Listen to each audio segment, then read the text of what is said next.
अस्सलामुअलैकुम प्यारे दोस्तों। रुको मिनतिया उसके बहर को बढ़ते कदम देखकर उन्होंने पुकारा था। वो बोले बिना रुकी थी मगर मुड़ के नहीं देखा था। क्या मैं नाम जान सकती हूँ उसका? उन्हें उसकी तरफ देखते हुए कहा था। क्या करेंगी नाम जानकर? ये समझ लें कि वो मिनतिया रोहिल की मोहब्बत है। उसने फीकी हंसी हंसते कहा था, मुझे खुशी होगी अगर तुम मुझे उसका नाम बताओगे तो। और एहाब, उसने उसकी बात मुकम्मल होने से पहले ही कहा था और मुंह पर हाथ रखे अपने आंसू का गला घूंटते वहां से चली गई थी। सारी रात उसकी सिगरेट फूंकते खुद को सुलगाते हुए गुजरी थी। फजर की अजान की आवाज़ पर उसने वज़ू किया था और नमाज पढ़ी थी। रब के हुजूर सिर्फ और सिर्फ अपनी बहन की खुशियों की गुड़ गुड़ा कर दुआ मांगी थी। जानता था कि अगर उसने अपनी बहन की अलहदगी करवाई तो अल्लाह भी उससे सख्त नाराज़ होगा, मगर असम सुल्तान चौधरी को अब वो ऐसे ही छोड़ने वाला नहीं था। उसने सोच लिया था कि आगे उसे क्या करना है, क्या ऐसा करना है कि उसकी बहन की खुशियाँ भी बहाल रहें और वो खुद भी अपनी ज़िंदगी आसान कर सके। अपने और अपने नए जुड़े रिश्ते के लिए वो सादा और आसान फहम इंसान था। यही वजह थी कि चैलेंज से घबराता नहीं था। जो था जैसे था, बिगड़ा हुआ या ख़ास संवरा हुआ, उसे कबूल करना था। और यही वजह थी कि फ़ाह को सुनाकर उसे तकलीफ़ सौंप कर खुद भी वो एक पल के लिए भी सुकून में नहीं रहा था। सारी रात उसके लम्स की आशनाई आंखों में छुपी दर्द की रमक होले होले उसे डसती रही थी। जानता था कि उसके दिल में अपना आप बदगुमान कर आया है, मगर उस बात से मुतमैन था कि उसे उसकी गलती का एहसास करवाना भी ज़रूरी था। जो कुछ छुपा कर उसने उन दोनों के रिश्ते को यहाँ तक पहुँचाया है, वो सब कुछ बताकर उसे इत्मीनान में लेकर वो और हैसम अरसम की गलतफहमी मेल कर भी दूर कर सकते थे। वो वक्ती तौर पर जज्बाती ज़रूर था, मगर अपना माइंड सेट हमेशा पॉजिटिव रखता था। शायद यही वजह थी कि वो घर आ गया था वापस और अब पूरी रात इस गुत्थी को हर पहलू के बारे में सोचने लगा था। हेलो, हाँ बोलो। 6 बजे के करीब मोबाइल पर होती रिंग ने उसे सोचों के तसलसल से बाहर निकाला था। सर, आज बीरबल और मोमिन की डेथ पार्टीज जाएंगी। 9 बजे के करीब उनके बाप का भी बयान है। कुछ और एक दो और अहम पॉइंट्स आईजी साहब ने डिस्कस करने। तो 8 बजे आपकी मीटिंग है, फ़ोन पर मौजूद ऑफिसर ने बताया था। ठीक है, मैं आ जाऊंगा। गहरा सांस खींचते उसने फ़ोन रखा था और फिर अपने कमरे की तरफ बढ़ा था। कमरे में आते ही पहली नज़र उस दुश्मन जान पर पड़ी थी। वो उसी तरह रात की हालत में बेड पर आड़ी तिरछी अपने गिर्द अपने ही बाजुओं को हल्का बनाए लेटी हुई थी। जिस्म लर्ज रहा था। वो जल्दी से आगे बढ़ा था। इतनी सर्दी में रात वाले सादा से लिबास में ही वो ठहर रही थी। हाथ बढ़ाकर उसे सीधा किया तो जिस्म आग की तरह ताप रहा था। उसका लम्स पाते ही उसने हल्की सी पलकों में जुम्बिश दी थी और फिर पलकें गिरा ली थी। एक ही पोजीशन में मुसलसल लेटे रहने की वजह से उसका जिस्म हलने से भी कासिर था। माथे पर हाथ लगाते ही वो ठिठका था। माथा किसी भट्टी की तरह झुलस रहा था, जबकि आंखों के कोनों पर नमी थी, रंगत पीली जर्द। ऐसे लग रहा था जैसे वो बरसों की बीमार हो। फा, तुम ठीक हो? आंखें खोलो। उसके चेहरे को थपथपाते पूछा था उसने, मगर वो हनूज पलकें गिराए लेटे रही थी। उसे सीधा करके लिटाते उस पर कंफर्टर उड़ाया था उसने। फिर अलमारी की तरफ बढ़ा था। वहाँ से अपने सॉक्स और स्वेटर निकाले थे। उसके पाँव की तरफ बैठकर सबसे पहले पाँव को अपने हाथों में लेकर आईडियों से लेकर पाँव की सतह को रेब करते अपने हाथों की गरमाइश दी थी और फिर सॉक्स पहनाए थे। थोड़ा सा उसे बाजू के घेरे में लेकर उठाकर अपना स्वेटर पहनाया था। आगे के बटन बंद करके स्वेटर के उसके पीछे बिखरे सारे बालों को एक कंधे पर डालकर लिटाया था और फिर कमरे का हीटर ऑन किया था। इंटरकॉम उठाकर किचन का नंबर डायल किया था। नसरीन खाला, नीम गर्म दूध लेकर आए अभी। हुक्म देते ही रिसीवर रखा था और ड्राज में से बुखार की टैबलेट निकाली थी। कुछ देर बाद मुलाजमा दूध ले आई। डोर नॉक होते ही दरवाज़ा खोलकर उसने दूध का गिलास पकड़ा था। फिर उसके करीब बैठकर उसे उठाकर बिठाया था। फा, उठो, शाबाश, दूध पियो। थोड़ा बाजू से झंझोड़ कर कहा था उसने। बंद होती आंखें खोली थी। उससे उठकर बैठा नहीं जा रहा था, मगर खुलती बंद आंखों में उसने सामने बैठे शख्स को अपने लिए फिक्रमंद पाया था, जो ज़बरदस्ती उसके होंठों के साथ दूध का गिलास लगाए उसे पुकार रहा था। एक हाथ से उसने अपने सर को थामते कांपते हाथों से गिलास पकड़ते कुछ घूंट अपने अंदर उंडेले थे। फिर हैसम ने उसे टैबलेट देकर लिटाया था। उसका बचा हुआ बाकी का दूध पीकर वो उसके करीब ही लेट गया था। जब भी उसके निचले होंठ के कट पर नज़र पड़ते अपनी रात वाली ज़रूरियत याद आते उसे उसके माथे पर बेसाख्ता लाभ रखे थे। पागल लड़की खुद को अजियत क्यों दी? उसकी आंखें नम हुई थी। घड़ी 7 बजा रही थी। उसे टाइट हग में लेते उसने भी आंखें मूंद ली थीं। कुछ पल उसे अपनी आगोश में लिए लेटा रहा था वो, और उसके गहरी नींद में जाते ही उससे दूर होते उसके चेहरे पर सुकून महसूस करते रेडी होने चला गया था। मॉर्निंग ब्यूटीफुल कद्दू वो करवट के बाल लेटी हुई थी। जब उसने 4-5 फ्रेश रोज़ फ्लावर उसके चेहरे के सामने रखते उसके बालों में उंगलियां चलाते कहा था। उसकी आवाज़ से उसके लम्बा से आंखें खोली थी उसने। बड़ी मुश्किल से अभी 3 घंटे पहले तो वो सोई थी। उसे ऐसा लगा जैसे अभी आंख बंद की हो और अभी उसे किसी ने फिर से जगा दी हो। हाँ, नॉट अगेन, बहुत नींद आ रही है। फ्लावर को हाथ में लेकर सीने से लगाते उसने करवट बदलते कहा था। हाँ की जान उठ जाओ, मामा पूछ रही थी। ब्रेकफास्ट के लिए वेट हो रहा है, ब्रेकफास्ट कर लो, फिर जितनी देर चाहे सो जाना। उसकी नाक पर लब रखते उसको हग में लेते कहा था उसने। यू आर सो बैड हाम, मुंह बनाते उसने उसकी हग से निकलते कहा था। एक ही रात में काफ़ी नए ख्यालात नहीं हो गए मेरे मेरे बारे में, मेरी ज़िंदगी के? उसको उठाकर हटाते उसको नाइटी का गाउन देते कहा था उसने। मुझे बात नहीं करनी है आपसे, गाउन पहनते कहा था उसने। बात मत करना, मुंह लाग जाना बस। उसे करीब बैठते उसके चेहरे पर झुकते कहा था और फिर उसकी सांसों में सांसें लेने लगा था। कुछ देर बाद उसे गैर होती हालात के पेश नज़र नरमी से पीछे हुआ था और फिर सीने से लगाए उसकी कमर सहलाई थी। Thank you for making my life beautiful and also morning blessed. उसके माथे पर लब रखते नाक से नाक रिब करते कहा था। चलो रेडी हो जाओ इशाल, इरहाम, तारिक, वरना मम्मा फिर से आ जाएंगे। बेचैन है वो अपनी बहू को देखने के लिए। मोबाइल पकड़ते बेड पर गिरते कहा था उसने। वो भी कबर्ड से अपनी ड्रेस लेकर वॉशरूम घुसी। Thank you Arham Tariq for making me precious. उसने दिल से सोचा था, टूट कर प्यार आया था उसको उन सब पर जिन्होंने उसको हमाकत करने से बचाया था, स्पेशली अरसम पर। उसने तय कर लिया था अब किसी भी रॉन्ग नंबर, किसी भी वीडियो, किसी भी तस्वीर पर कभी यकीन नहीं करेगी, बल्कि पता लगा कि इस सब के पीछे कौन है। अब उसे खुद अपने रिश्ते की हिफाजत करनी थी और अपने रिश्ते को बचाने के लिए हर हद तक जाएगी और उस सब के पीछे जो भी है उसे मंजर आम पर लाएगी। इतनी मोहब्बत करने वाले शुअर को अब कभी भी वो कटहरे में लाकर नहीं खड़ा करेगी। कुछ देर बाद वो फ्रेश सी बालों को टॉवल से आज़ाद करते ड्रेसिंग मिरर के सामने खड़ी थी। परफ्यूम की बोतल उठाकर अपने ऊपर उसने परफ्यूम छिड़का था। जानम, तुम्हें खुशबुओं की क्या ज़रूरत, तुम तो खुद खुशबू हो।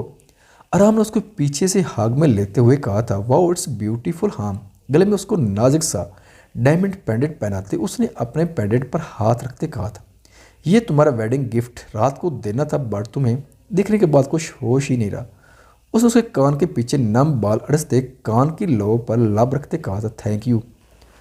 उसने नजरें झुकाए कहा था। जब भी दरवाजे पर दस्तक हुई थी वो उसके माथे पर लाभ रखते दूर हुआ था। यस, उसने कहा था। आराम बेटा, बड़ी बेगम साहबा कह रही हैं दुल्हन को लेकर नाश्ते के लिए आ जाए। मुलाजमा ने कहा था। ओके, मामा से बोलो बस 5 मिनट में आ रहे हैं, उसने जवाब दिया था और ईश्वर को जल्दी रेडी होने का इशारा देकर खुद भी अपनी ड्रेस लेकर ड्रेसिंग रूम में घुसा था। वहीं हामते हामते बोनियों को पहलू में लिए सो गई थी वो, पता ही नहीं चला था। सुबह जब आँख खुली तो अरसम को तैयार होते पाया था। आँख मिलती वो उठ बैठी थी। वो बड़ी मुहारत से बालों में हेयर स्प्रे करके बुरुश के साथ बालों को भी पीछे करते अब खुद पर परफ्यूम लगा रहा था। स्काई ब्लू शर्ट में इंतहा का पुरकशिश मर्द। उसे नहीं याद पड़ता था कि ये रंग किसी और पर शायद ही कभी इतना खूबसूरत लगा।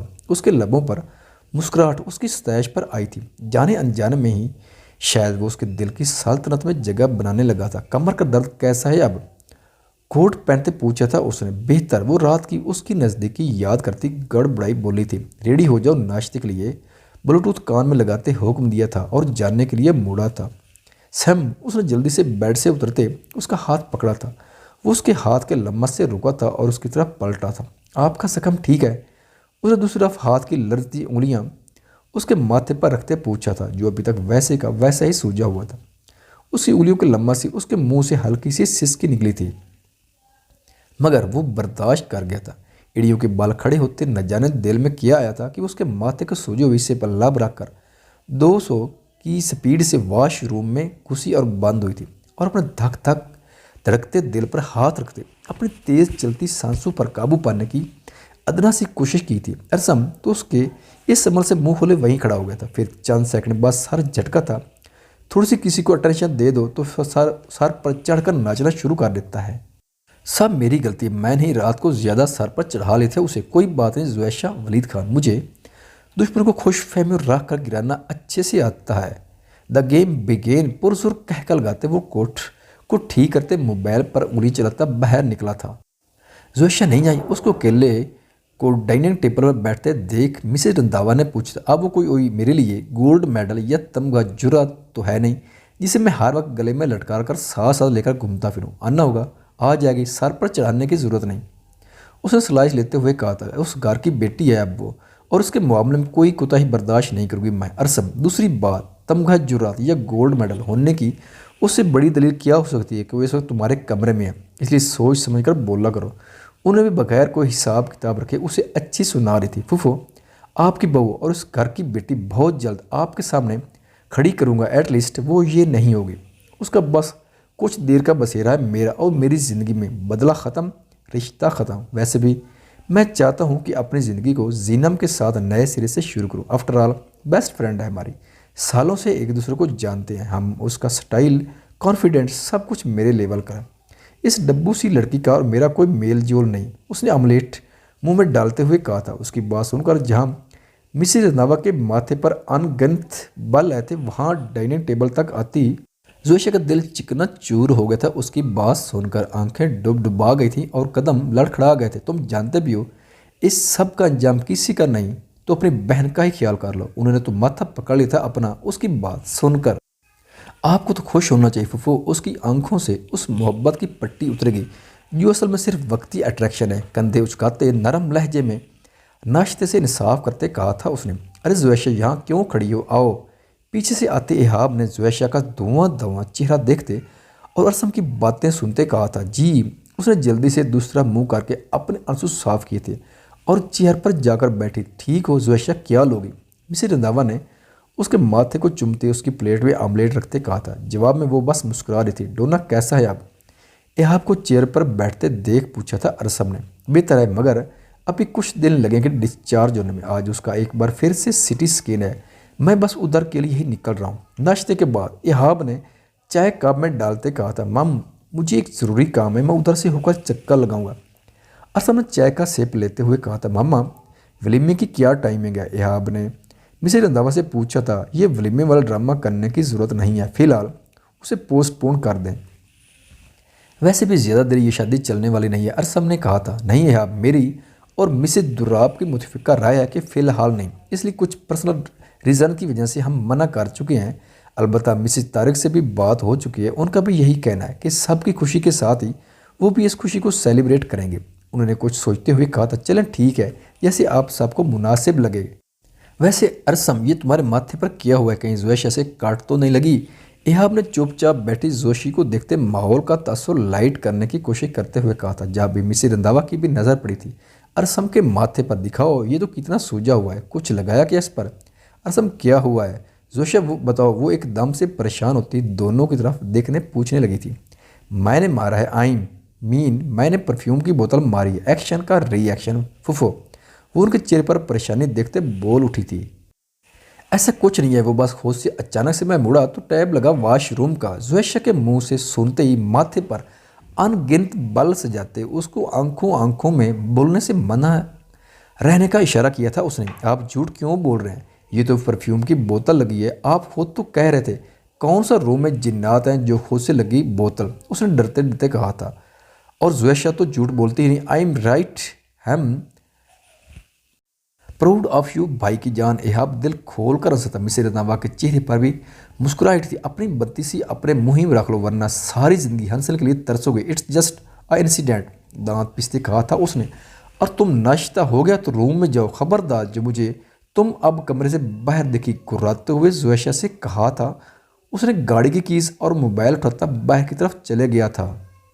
ज़ुवैशा, ये तुमने कहा था? मदम हंसते हंसते उन्होंने एक बार फिर हैरानगी से पूछा था। आई एम सॉरी फुफो, मैंने ही किया था, मैं झूठ नहीं बोलती, बट ये सब मुझसे बहुत अचानक हुआ। I don't want to hurt him, but आपने कहा था ना कि हर एक्शन का रिएक्शन करना होता है। उसने आंसू साफ करते कहा था। हाँ हाँ, मेरा बच्चा, उसका मतलब शोहर पर कातलाना हमला थोड़ी था। वैसे जितना उसने सबकी नाक में दम कर रहा था ना, इतना तो बनता था। खैर नेक्स्ट टाइम ऐसा कुछ नहीं करना। बेटा शोर पर हाथ नहीं उठाते, ना उसे मारते हैं। ज़बान से अपने हिस्से की लड़ाई खुद को डिफेंड करो, ठीक है। उन्होंने नरमी से समझाया था उसे। मामा अगली बार मैं फ्राइंग पैन दूंगा। Joshi you are wicked, you done a good job, Ehab ने मज़े से कहा था। सुधर जाओ तुम एहाब, ये सारी करतब मैं तुम्हारी बीवी को सिखाऊंगा, समझ लो। मिसेज रदावा ने घुरका था उसे। उनकी बात सुनकर एहाब के होंठों से हंसी एकदम गायब हुई थी और उदासी छा गई थी। मैंने कहा कभी तुम मेरा इतना हसीन मुकद्दर बनोगी। उसने दिल में शिद्दत से कहा था। एकदम से उसका दिल नाश्ते से उच्चाट हो गया था प्लेट पर से। पर एक खिसकाते वो उठ खड़ा हुआ था। एहाब क्या हुआ? नाश्ता तो कर लो। उनने उसके बूझे चेहरे को देखते कहा था। मामा बस आई एम डन, ख्याल रखिएगा मेरी बहन का और अपना। माँ के पीछे खड़े होते उसने उनके सर पर बोसा दिया था। फिर जोयशा के सर पर हाथ रखते वो बहन की तरफ बढ़ता। जोयशा समझ गई थी कि वो क्यों इस तरह बीवी के नाम पर बोझ सा गया। जानती थी कि वो कितनी मोहब्बत करता था उससे। काश मेंतिया तुम मुझे बता कर जाती, काश मुझे तुम्हारे बारे में कुछ इल्म होता कि तुम कहाँ हो, फिर तुम्हें मैं खुद तुम्हारे इस हसीन और रोशन मुकद्दर से मिलाती। इसे मेरे रब ने बहुत संभाल कर तुम्हारे लिए रखा है और इंशाल्लाह तुम ज़रूर मिलोगी उससे। बस मैं आज यही सब भाई से बात करूँगी और हम मिलकर ढूंढेंगे तुम्हें, फिर तुम हमारे साथ होगी, मेरे साथ इस घर में। उसने शिद्दत से दुआ की तो कहा था क्या हुआ जोयशा, कहाँ खो गई, नाश्ता करो। मिसेज रदावा ने टोकते हुए कहा था। जी फूफू। उसने सारे हिलाते कहा था। बोनियों को फूड खिला दिया है, मेरी एक इम्पोर्टेंट मीटिंग है मामा, मैं वहाँ से हो आऊँ, तब तक तुम रेडी हो जाना, फिर इशू की तरफ चलेंगे। और बाद में मर्श को मिलने के लिए ख्याल रखना अपना। उसको ताकीद करते ही वो भी अपने रूम की तरफ चली गई थी। या अल्लाह, ये लड़की पता नहीं कहाँ है, ना फ़ोन उठा रही है और ना कुछ। सुबह 10 बजे से वो हमना का फ़ोन ट्राई कर रही थी और वो कॉल रिसीव नहीं करती। उसके बाप ने कोई 20 बार पूछ लिया था उससे हमना के बारे में और वो यही कह रही थी बार बार कि वो सो रही है। बाप के जाते ही वो गाड़ी में बैठी थी और गाड़ी का रुख अब्दाल के घर की तरफ किया था। अब्दाल कहाँ है? उसने घर में जाते ही मुलाजिम से पूछा था। जी साहब तो उठे नहीं हैं अभी, खैरियत? मुलाजिम ने कहा था रात हमना बीबी आई थी यहाँ। उसने मुलाजिम से पूछा था। वो उस घर का पुराना मुलाजिम था और दोनों को भी अच्छे से जानता। जी वो साहब के कमरे में गई थी, फिर मैंने बाहर जाता नहीं देखा, मुलाजिम ने सर झुकाए कहा था। वो उसकी बात सुनकर तेज से अब्दाल के कमरे की तरफ बढ़ी थी। नाव घुमाई तो दरवाज़ा खुल गया।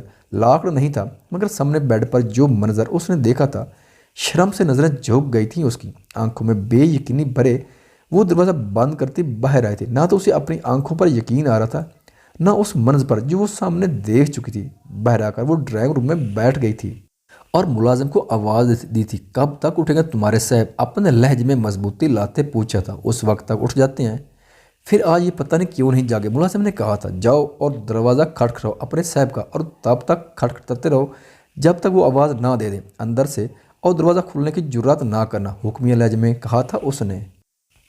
मगर जीनब बीबी साहब गुस्सा होते हैं, दरवाज़ा नाक करने पर रहम करें मुझ पर, मेरी नौकरी का सवाल है। उसने डरते डरते कहा था यहाँ किसी की ज़िंदगी लौट चुकी है, उसकी सालों की जमा पूंजी लौट चुकी है, तुम्हें अपनी नौकरी की पड़ी है। जाओ दफ़ा हो जाओ यहाँ से, जितना कहा है उतना करो। वो हल्के बल चिल्लाई थी कहते वो अब्दाल के रूम के बाहर जाकर खड़ा हुआ था और ज़ोर ज़ोर से दरवाज़ा बजाने लगा था। कितनी देर दरवाज़ा बजाते बजाते साहब जी के गर्दान लगाते उसका हाल खुश हो गया था।